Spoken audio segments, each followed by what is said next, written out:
sedikit menyinggung tentang masjid.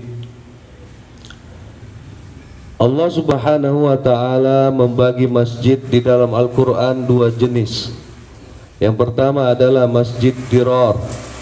Walladzina ittakhadhu masjidan dirara wa kufra wa tafriqan bainal mu'minina wa irsada. Ada masjid kategori dirar. Apakah dirar?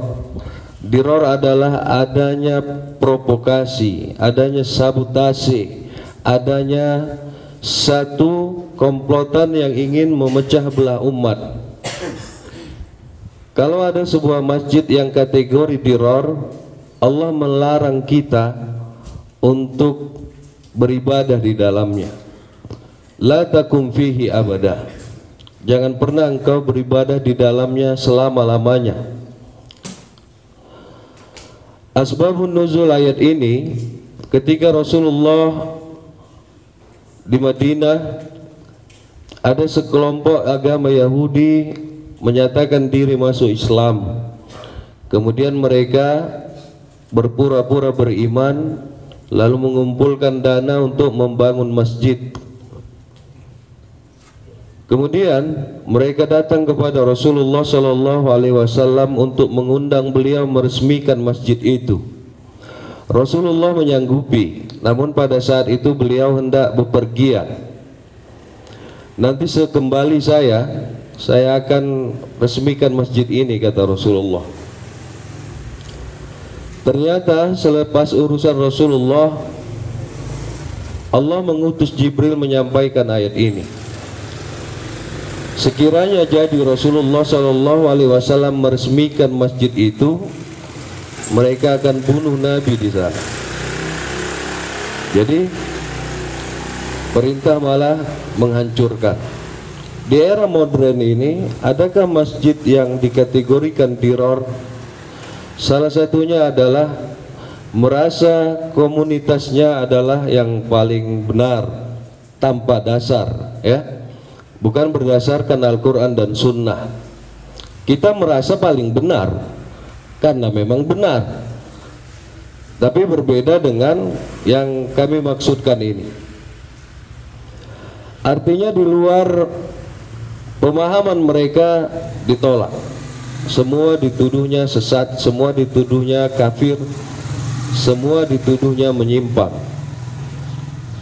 Contoh yang mudah saja memahaminya, kalau Bapak mendengar ada seorang khatib ataupun ustadz di sebuah masjid, dari mimbar dia menjelek-jelekan tarikat, otomatis masjid itu terkena dampak dengan sebutan dirar. Tak usah lagi datang ke masjid yang seperti itu. Artinya semua masjid, sepanjang kita maghribnya masih 3 rakaat, subuhnya masih 2 rakaat, ya boleh saja ke masjid itu. Kemudian masjid yang kedua la masjidun ussisa 'ala taqwa min awwal yaumin haqqu an taquma fi. Masjid yang dibangun dengan dasar takwa, beribadah di dalamnya jauh lebih utama walau masih pondasi sekalipun. Lihat saja sejarah Haram, sejarah Ka'bah, sejarah Baitul Qudus, Masjidil Aqsa. Walaupun ayat ini juga terkait dengan sejarah masjid ketiga di dunia, yaitu Masjid Kuba, masih pondasi tanpa atap. Tapi karena tujuannya dasar takwa, itulah sebaik-baik masjid. Cukupkah sebuah masjid hanya melaksanakan sholat 5 waktu untuk dikategorikan masjid takwa? Belum cukup. Apa tanda yang mudah bahwasanya masjid itu benar-benar berfungsi dengan dasar ketakwaan? Bihi rijalu yuhibbuna yatatahharu. Di dalamnya didapati orang-orang yang bermaksud ingin membersihkan dirinya. Bagaimana cara membersihkan diri? Cuma dengan ilmu zikrullah.